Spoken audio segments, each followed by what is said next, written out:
Behin batean baserri handi bat zegoen.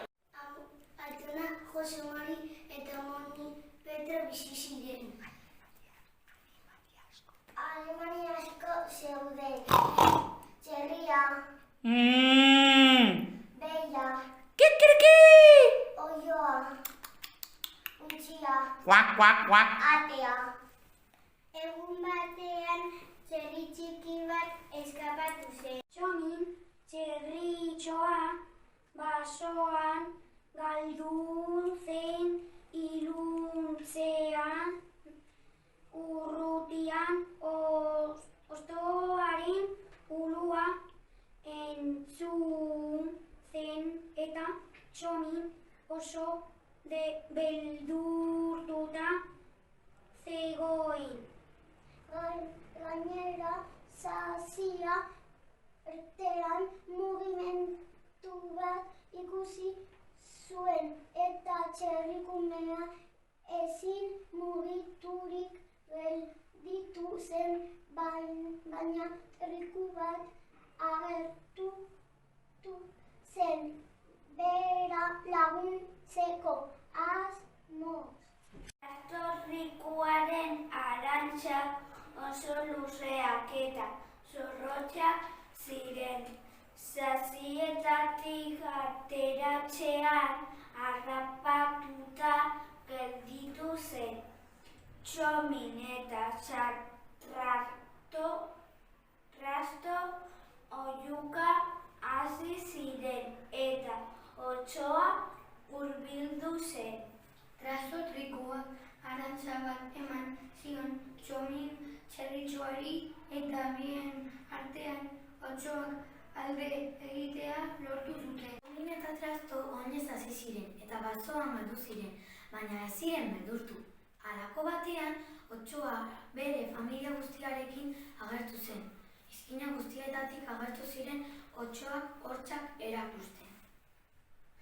Txerritxoa eta trikua inguratuta geratu ziren eta oso beldurtuta zeuden. Baina Trasto trikuak zuhaitz bat ikusi zuen eta bertara igo ziren. Zuhaitzen zeudela, otsokume bat saltoka ari zen, Txomin eta Trasto harrapatzeko asmoz, baina ipurdiz erori zen. Inguruan zeuden beste animali batzuk ere beldurtuak aderrera igo ziren. Horrela, Txarli Urtsintxa, Baluartza eta Estela Azeria Txomin eta Trastoekin elkartu ziren. Asko zirela konturatu ziren eta bat-batean soinuak entzuten hasi ziren. Txas, adarra puskatu zen eta ondotik pasatzen zen ibai batera erori ziren. Otsoak atzean utzita pozik jarri ziren eta urrutian ur-jauzi bat ikusi zuten. Animalitxoak arriskua gero eta gerturago zeukaten eta ez zekiten zer egin salbatzeko. Azkenean ur-jauzitik behera erori ziren. Urretatik ateratzerakoan bakarrik zerbera konturatu ziren. Baluartza zuhaitzen borra handi bat ikusi zuen eta txalupa modura erabiltzea pentsatu zuen. Gainera, igo eta bere lagunak bilatzea joan zen. Berehala topatu zuen Estela Azeria ibaiaren ertzean eta beste lagunen bila jarraitu zuten. Enborra ondoratzen hasi zen, baina urrutira uharte txiki bat ikusi zuten. Txalupa ondoratu egin zen, eta animaliak uharterantz igerian abiatu ziren.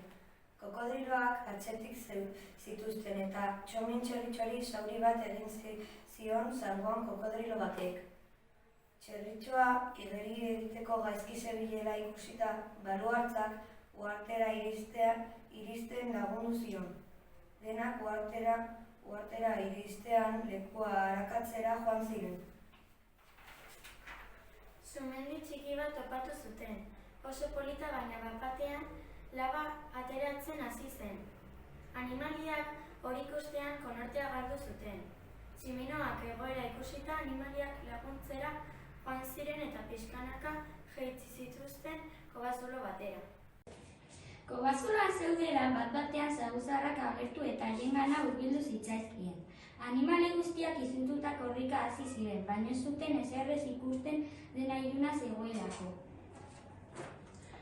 Orduan, gure laguntza animale guztiak negarrez hasi ziren. Dena galduta zegoela uste zutenean, txomitxarritxoak zirrikitu txiki batean argi dirdira bat ikusi zuen, eta guztiak leku horretara hurbildu ziren korrika.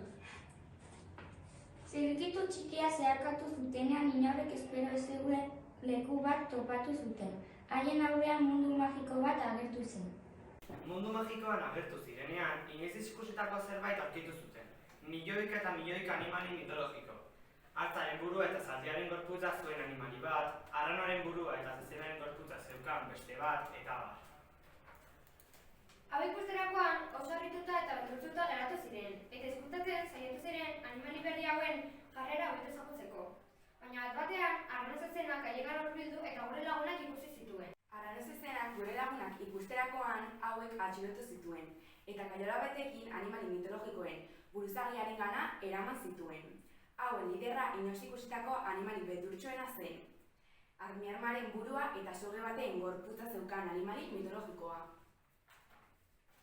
Armiarma sogean gure lagunak ikusitakoan hurrengoa esan zuen. Nola usaltzen dira animali normal eta inozo hauek gure reinuan sartzean? Hau, onartezina da. Zorretan, gure amaiketakoa izango zarete.